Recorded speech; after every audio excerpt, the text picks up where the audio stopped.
করি আমরা শুরু থেকে বলেছি যে আমরা দ্বিকক্ষ বিশিষ্ট সংসদ চাই এবং সেই দ্বিকক্ষ বিশিষ্ট সংসদের উচ্চ কক্ষটা সেটা হবে পিআর পদ্ধতিতে আর নিম্নকক্ষ এফটি পিটি যেটা আছে ফার্স্ট পাস দ্য পোস্ট সেই সিস্টেমই থাকবে। এখন দেখুন পিআর এর ক্ষেত্রে আমরা যেটা মনে করি যে সেটি হচ্ছে এক যে বাংলাদেশের ওভারঅল জনগোষ্ঠী যারা রয়েছে তাদের প্রপোর্শনাল একটা রিপ্রেজেন্টেশন, মানে নামটাই তো এটা, মানে যত সংখ্যক মানুষ যাদেরকে চান ওইটার রিফ্লেকশনটা থাকুক। অর্থাৎ অনেক ক্ষেত্রে আমরা দেখেছি যেটা ভাই বলছিলেন যে 40% ভোট পেয়েও 2/3 মেজরিটি পেয়ে গেছে, 48% ভোট পেয়ে 200টার বেশি আসন বিএনপি আওয়ামী লীগ পেয়ে গিয়েছিল। সো সেইটা একটা আমরা বলবো যে এক ধরনের অসামঞ্জস্যতা তৈরি করে মেজরিটিকে আপনি আর ব্রুট মেজরিটি আমরা ঠেকাতে চাই না। আমরা যেটা চাই সেটা হচ্ছে যে জনগণ যদি ব্রুট মেজরিটি ওই দলটাকে দিতে চায় তাহলে সেটা তারা পাক।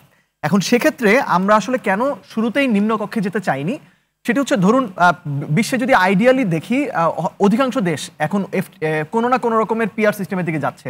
এটা মিক্সড হোক বা অধিকাংশ দেশ আপনার যদি দেশ ধরে আমি 200+, আমি দায়িত্ব নিয়ে বলছি, আপনি চেক করে দেখেন ডেইলি স্টারে 5 জুলাইয়ের 2024-এর রিপোর্ট, সেটা হচ্ছে 91টা দেশে পিআর আছে। 91টা দেশে, এটা অধিকাংশ হলো না, অধিকাংশ হলো না ধরুন। আচ্ছা 91 এর মধ্যে এক একটা দেশে এক এক রকম পিআর আছে। আপনি যদি সাউথ এশিয়ান কনটেক্সটে যান সেখানে আপনি দেখতে পারেন সেখানে পিআর এর সিস্টেমটা হচ্ছে নেপালে কিছু সিস্টেমে আছে, শ্রীলঙ্কাতে কিছু সিস্টেমে আছে, এক একটা এক এক রকম আছে। সো এক একজন এক একটা বড় করেছে। আপনি এটার পিআর এরও কোনো আসলে ইউনিক মডেল নাই। সো আপনারা যেটা চিন্তা করছেন সেইটা কোন টাইপের? আচ্ছা আমরা যেটা চাচ্ছি সেটা হচ্ছে যে পিআর এর ক্ষেত্রে অনেকেই যেটা বলেন, যেটা সমালোচনা এসেছে যে কে নির্বাচিত হবে আমরা জানবো না বা ইত্যাদি। পিআর এর ক্ষেত্রে দুই রকম সিস্টেম রয়েছে, একটা হচ্ছে ওপেন লিস্টিং আর একটা হচ্ছে ক্লোজ লিস্ট।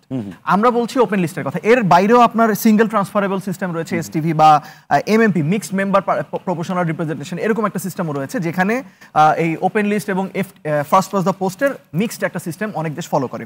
সো আমরা যেটা চেয়েছি সেটা হচ্ছে ইনিশিয়ালি এই মুহূর্তে বাংলাদেশের জন্য আমরা মনে করি ওপেন লিস্টিংটা বেটার অপশন।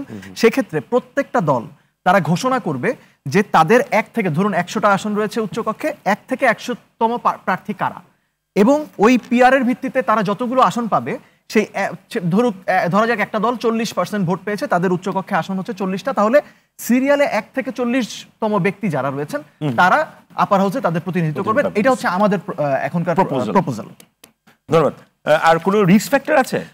সেই সাথে আরেকটা জিনিস আমরা অ্যাড করি, সেটা হচ্ছে আমরা আরেকটা জিনিস বলেছি পিআর এর ক্ষেত্রে একটা ইম্পর্টেন্ট বিষয় হচ্ছে লোয়ার মার্জিনটা কত হবে, অর্থাৎ আপনার থ্রেশহোল্ডটা কি হবে, এলিমিনেশন থ্রেশহোল্ডটা কত পার্সেন্ট ভোট পেলে একটা দল আপার হাউসে রিপ্রেজেন্টেশন করতে ঢুকবে। সেক্ষেত্রে আমরা বলেছি এটা আমরা 1% রাখা উচিত বলে মনে করি, কেননা বাংলাদেশে অনেক মার্জিনালাইজড গোষ্ঠী রয়েছে যাদের হয়তো ওই 1%, এবং বাংলাদেশের ক্ষেত্রে 1% একটা বড় জনগোষ্ঠী, 3টে আসন একটা মানে ভোট পেলে একটা আসন, সেটা আমরা বলেছি। এখন রিস্ক আসলে আমরা আপার হাউসে পিআর সিস্টেমের ক্ষেত্রে তেমন একটা রিস্ক দেখি না।